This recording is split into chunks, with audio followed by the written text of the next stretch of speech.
পরে বেলা 12টা থেকে 3টে পর্যন্ত সমস্ত দেশ অন্ধকারে ছেয়ে গেল।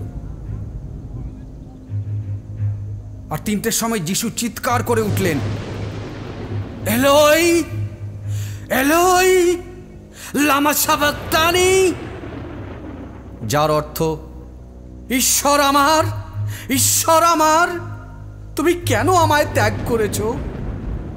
যারা তার কাছে দাঁড়িয়েছিল তাদের মধ্যে কেউ কেউ এই কথা শুনে বলল, দেখো ও এলিয়াকে ডাকছে। যিশু চিৎকার করে বললেন, পিতা, আমি তোমার হাতে আমার আত্মাকে সঁপে দিচ্ছি।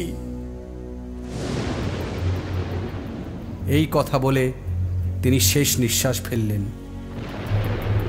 সঙ্গে সঙ্গে মন্দিরের মধ্যেকার সেই ভারী পর্দাটা ওপর থেকে নিচ পর্যন্ত চিরে দুভাগ হয়ে গেল।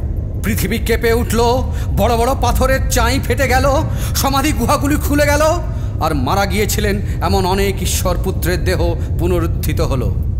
যিশুর পুনরুত্থানের পর এরা কবর ছেড়ে পবিত্র নগর জেরুসালেমে গিয়ে বহু লোককে দেখা দিয়েছিলেন।